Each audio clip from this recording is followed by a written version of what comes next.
As the alarm blared at 4:30 a.m., Ethan Carter groaned but pushed himself out of bed.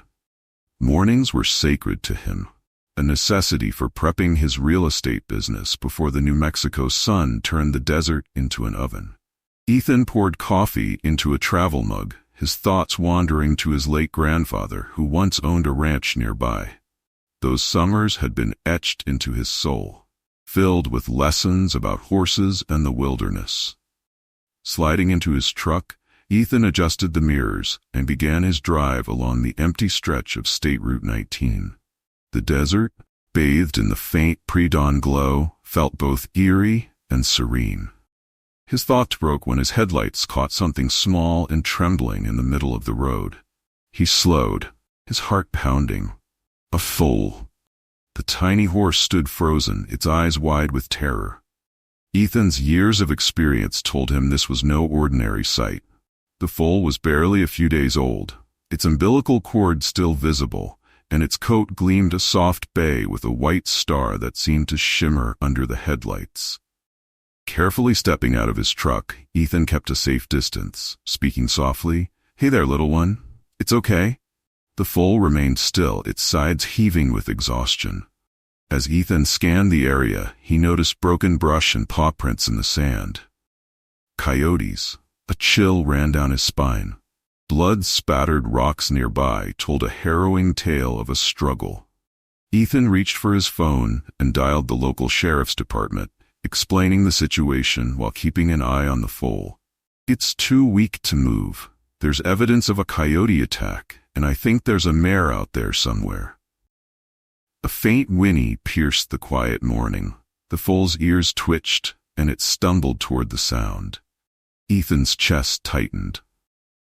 Somewhere out there was the mother, injured and desperate. He moved cautiously, recording the scene and documenting every detail. The sun began its ascent, casting golden rays across the desert. Then he saw her. Atop a nearby ridge stood the mare, her coat a matching bay, marred with scratches but glistening in the sunlight. Her head was high, nostrils flared as she called to her baby. Ethan whispered to himself, "Hang on, Mama. I'll get you back to your baby." Ethan's heart pounded as he turned his gaze between the foal, trembling and exhausted on the asphalt, and the mare, her powerful frame silhouetted against the rising sun. The mare let out another whinny, her voice filled with urgency. The foal responded weakly, a small, fragile sound that pierced Ethan's soul. The sheriff's deputy had warned him to wait, but time was slipping away. The sun was climbing higher, and the foal was vulnerable, weak from the night's ordeal and frightened by the rising traffic. Ethan could see the mare's distress growing, her pacing quickening along the ridge. "Easy, girl," he murmured, stepping closer to the foal. The mare nickered sharply, a sound both commanding and protective. Ethan raised his hands, palms out. "I'm just trying to help." Reaching into his truck's toolbox, he pulled out a length of rope and fashioned a makeshift halter. His grandfather's voice echoed in his mind. "A horse can feel your heart before it sees your hands. Stay calm. Stay steady." The foal flinched as he knelt beside it, its ears swiveling in every direction. "It's okay," Ethan whispered. "I've got you." The little horse's legs were scraped and bruised, and it flinched at the slightest touch. But exhaustion outweighed its fear, and it let Ethan slip the halter over its delicate head. The mare's voice rang out again, this time closer. Ethan turned to see her descending the ridge, her steps careful but purposeful. Her wounds were more visible now. Long scratches ran along her flanks, and her left hind leg bore a deep, raw gash. She had fought fiercely, no doubt to protect her baby, and was still determined to see this battle through. But the foal couldn't move on its own. Ethan assessed the 6-foot livestock fence separating the mare from the road. It was designed to protect, but now it stood as an impenetrable barrier. He glanced at the foal, then at the mare. "I know what I have to do," he said aloud, more to himself than to the animals. The mare paused, her dark eyes locked onto him. There was no aggression in her posture, only desperation and a strange sense of trust. Ethan slipped his arms beneath the foal's small body, bracing himself. It was heavier than he expected, and his muscles strained with the effort. The foal didn't struggle, its body limp in his grip.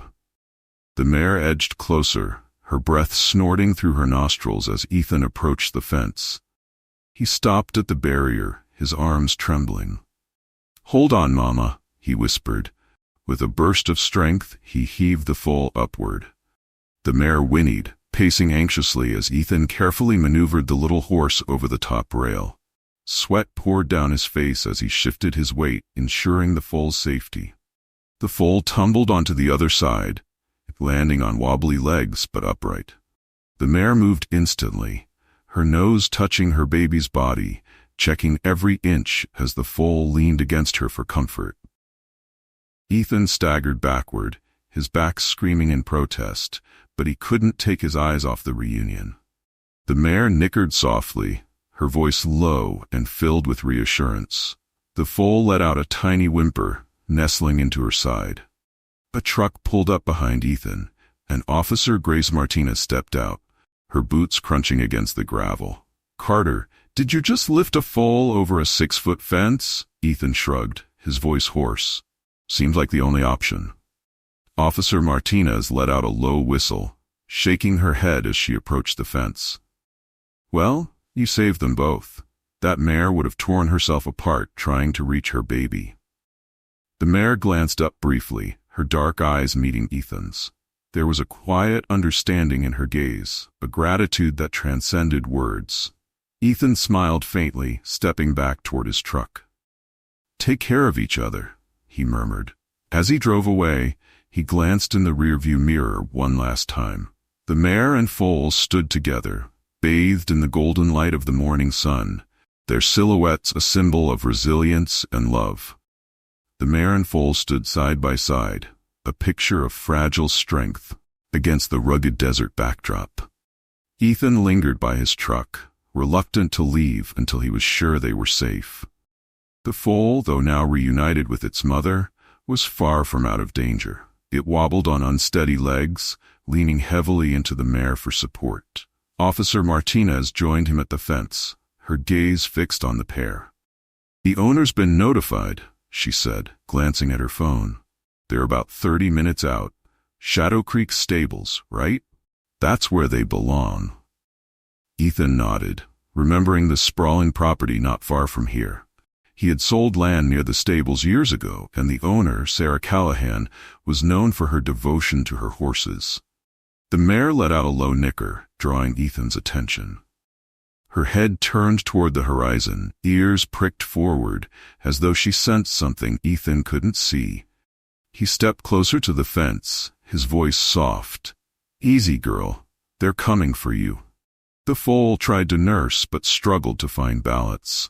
The mare stood patiently, shifting slightly to make it easier, her own body trembling from exhaustion. Ethan's chest tightened. Every moment under the desert sun sapped their strength, and help still felt agonizingly far away. "Think they'll make it?" Martinez asked, her voice uncharacteristically gentle. Ethan didn't answer immediately. He squinted at the tracks in the sand, the story of their ordeal etched into the earth. "They're fighters," he said finally, "but they need care. And soon." Minutes stretched into what felt like hours before the rumble of an approaching vehicle broke the silence. A horse trailer pulled up, and a woman stepped out, her face pale with worry. "Sarah?" Ethan called, waving her over. She ran toward the fence, her eyes filling with tears at the sight of the mare and foal.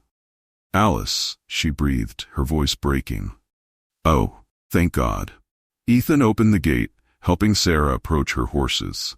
As she knelt beside the foal, the mare nickered softly, her dark eyes filled with trust. For the first time all morning, Ethan felt the weight in his chest ease.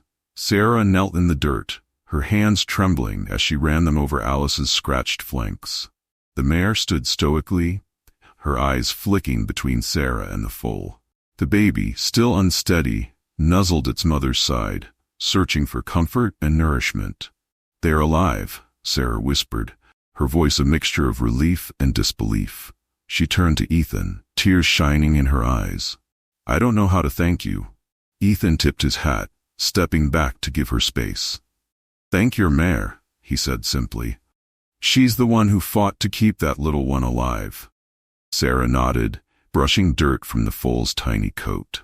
"Alice has always been protective, but this is more than I could have imagined." Ethan watched as Sarah carefully examined the foal. Its legs were thin and wobbly, but it seemed to draw strength from its mother's presence. Alice lowered her head, breathing softly against Sarah's shoulder, as though sharing in the relief. Officer Martinez joined them inside the fence, carrying a small water bucket. "They'll need hydration, especially the little one," she said, "but we should let the vet handle anything more." Sarah glanced at the water, hesitating before offering it to Alice. The mare sniffed the bucket cautiously before dipping her nose in, drinking deeply. The foal watched curiously, its small ears twitching as it mirrored its mother's calm demeanor. "Help's on the way," Martinez continued. "The vet is 15 minutes out. Think they can hold on until then?" "They will," Sarah said firmly, her tone resolute. She turned her focus to Ethan. "You said they were surrounded by coyotes?" Ethan nodded, pointing toward the trampled brush along the ridge. "Looks like a pack came through. Alice must have fought them off. The tracks show she kept charging to protect the foal." Sarah's expression darkened as she glanced at the wounds on Alice's body. "She's always been brave, but I didn't know she had this kind of fight in her." The foal stumbled slightly, and Ethan instinctively reached out, steadying it with a firm but gentle hand. The baby leaned into him for a moment, its tiny body warm against his palm. Sarah smiled faintly. "It seems they trust you." Ethan chuckled, stepping back to let the foal return to its mother. "Horses know when you mean well," he said. "Your grandfather taught me that." As the sound of another vehicle approached, Sarah turned her gaze to the horizon. Relief softened her features as a truck and trailer marked with the vet's emblem rolled into view. "They're going to be okay," Ethan said, more to himself than anyone else. And for the first time since the ordeal began, he truly believed it. The veterinarian, Dr. Elena Brooks, stepped out of her truck, her movements brisk but calm. She was a seasoned professional with a reputation for steady hands and a deep empathy for animals. Ethan watched as she grabbed her medical kit and approached the mare and foal. Sarah rose to meet her, relief and concern mingling on her face. "Thank you for coming so quickly, Elena. They've been through so much." Brooks nodded, her sharp eyes already assessing the situation. "Let's take a look." She knelt beside the foal first, her gentle hands moving over its trembling body. The little horse flinched but didn't resist, seemingly too weak to do more than endure the examination. "Dehydrated but no fractures," Dr. Brooks murmured. "A few scrapes and bruises. It's malnourished and exhausted, but it's a fighter." She reached for her bag, pulling out a syringe. "I'm going to give it some fluids and a vitamin boost. That'll help until we can get it back to the stables." Ethan held the foal steady as Dr. Brooks administered the injection. The baby whinnied softly, its voice weak but filled with life. Alice, standing just a few feet away, stomped her hoof nervously, her sharp eyes fixed on the vet's every move.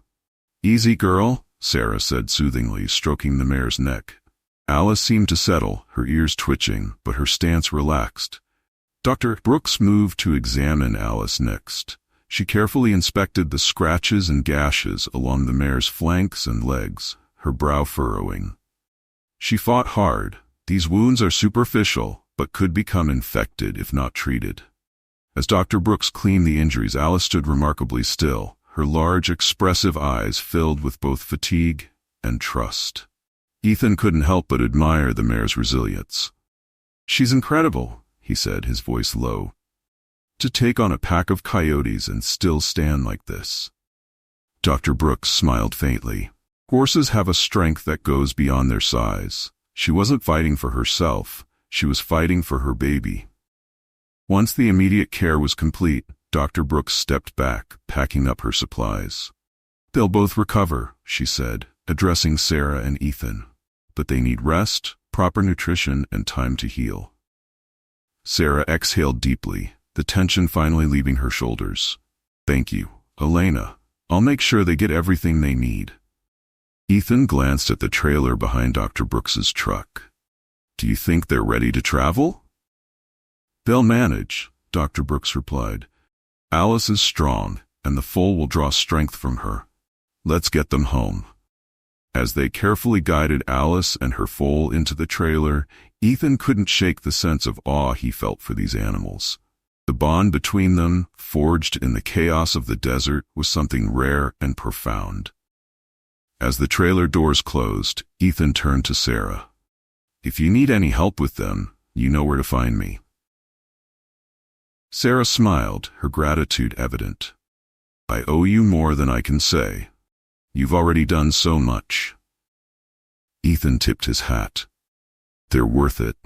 The drive back to Shadow Creek Stables felt surreal.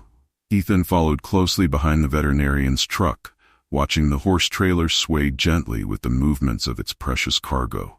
As they neared the ranch, the familiar sight of sprawling paddocks and the red barn came into view, framed by the rugged beauty of the New Mexico desert. Sarah was waiting at the gate, the tension on her face melting into relief as she stepped forward to guide the trailer into the yard. Shadow Creek had been her labor of love for years, a sanctuary for horses and a second home for riders who sought solace among its gentle giants. Ethan parked his truck and climbed out, watching as Sarah and Dr. Brooks worked together to lower the trailer's ramp. Alice stepped out first, her powerful frame moving with a slight stiffness that spoke of her exhaustion. The foal followed hesitantly, its legs wobbling, but determined to stay close to its mother. "They're home," Sarah said softly, her voice thick with emotion. Ethan helped lead Alice to a spacious paddock lined with soft sand and shaded by towering mesquite trees. The mare sniffed the ground cautiously before nudging the foal forward, her maternal instincts on full display. Sarah leaned on the fence, her hands gripping the top rail as she watched Alice and her baby settle in. "This place was always meant to be a refuge," she said quietly. "But seeing them here now, it feels like it has a deeper purpose." Ethan stood beside her, the warm breeze ruffling his shirt. "They're lucky to have you," he replied. "Not every horse owner would have gone to the lengths you have." Sarah shook her head, her gaze never leaving the paddock. "It's not just me. You saved them, Ethan. Without you." She trailed off, the weight of what could have happened hanging unspoken in the air. Alice nickered softly, lowering her head to graze while the foal pressed against her side, its tiny legs folding as it lay down in the soft sand. Dr. Brooks approached, wiping her hands on a towel. "They'll be fine here," she said, her tone reassuring. "Alice needs time to recover, but her wounds will heal. And the foal? It's resilient. It'll thrive with its mother by its side." Ethan glanced at Sarah, a small smile tugging at the corner of his mouth. "Seems like the worst is behind them." Sarah returned the smile, her eyes bright. "For them, maybe. But this isn't just about Alice and her baby anymore. This has shown me how much more we can do here. I want Shadow Creek to be a true sanctuary for horses and people alike."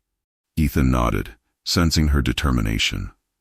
"Whatever you need, I'm in." These two reminded me why we fight to protect what we care about. As the sun began to set, casting long golden shadows across the paddock, Alice lay down beside her foal, their silhouettes framed by the warm glow of the evening. For the first time in days, they were safe. And for Ethan and Sarah, this was only the beginning. 1 year later, the morning sun rose over Shadow Creek Stables, painting the desert in hues of gold and amber. The paddock where Alice and her foal had first rested now buzzed with life. Horses grazed peacefully, their coats glinting under the sun, and laughter echoed from the nearby barn as children participated in riding lessons. Ethan parked his truck at the edge of the property. the familiar scents of hay and leather greeting him as he stepped out. He carried a thermos of coffee and a small bag of treats, carrots for Alice and her now yearling foal, whom everyone affectionately called Star. Walking toward the paddock, Ethan spotted Sarah standing by the fence, her arms resting on the wooden rail. She turned when she heard him approach, a bright smile lighting up her face. "You're early," she teased. "Couldn't miss seeing my favorite little miracle." Ethan replied with a grin, nodding toward Star, who was now trotting confidently around the paddock, her long legs carrying her with newfound grace. The white star on her forehead gleamed in the morning light, a reminder of the harrowing night she and her mother had survived. "She's come a long way," Sarah said, her voice soft with pride. "And so have we." Ethan followed her gaze, taking in the changes at Shadow Creek. New fencing lined the property, fortified to keep predators out. A larger barn had been constructed, housing rescue horses that had found sanctuary here. And just beyond the paddocks, a group of volunteers worked on clearing a new trail for therapeutic riding sessions. "Your dream is taking shape," Ethan said. Sarah nodded, her eyes shining. "It wouldn't have been possible without you." After Alice and Star's story spread, people wanted to help. Donations came pouring in. Volunteers too. "We've been able to rescue so many more horses and give them a second chance." As if sensing the attention, Alice trotted over to the fence, nuzzling Sarah's shoulder before turning her soft gaze to Ethan. Star followed close behind, her inquisitive eyes locking onto the bag of treats in his hand. Ethan chuckled, pulling out a carrot and offering it to Star, who eagerly took it. "You're spoiled, you know that?" he said, gently patting her neck. "She's earned it," Sarah said with a laugh. Ethan leaned against the fence, watching the two horses. "It's amazing how one moment can change everything," he mused. "That day on the road, it feels like a lifetime ago. And yet, it's still shaping the future," Sarah added. She turned to him, her expression thoughtful. "You know, Ethan, I've been thinking about starting a program here, something to teach others what you did that day, about compassion, bravery, and how to work with horses. Would you consider helping me?" Ethan looked at her, surprised but touched. "You really think I've got something to teach?" Sarah smiled. "I think you've already taught plenty. Now it's time to share it." Ethan nodded, a sense of purpose settling over him. "I'd be honored." As the sun climbed higher, the ranch came alive with activity. Star galloped across the paddock, her powerful strides a testament to her resilience. Alice followed, her proud gaze never leaving her daughter, and standing by the fence, watching the two of them, Ethan and Sarah knew they were part of something much larger, a story of survival, compassion, and hope. A story that would inspire many more to come. Don't forget to hit like and subscribe so you won't miss any of our latest videos. If you have any questions or comments, feel free to leave them below. Thank you all for taking the time to watch, and see you in the next video.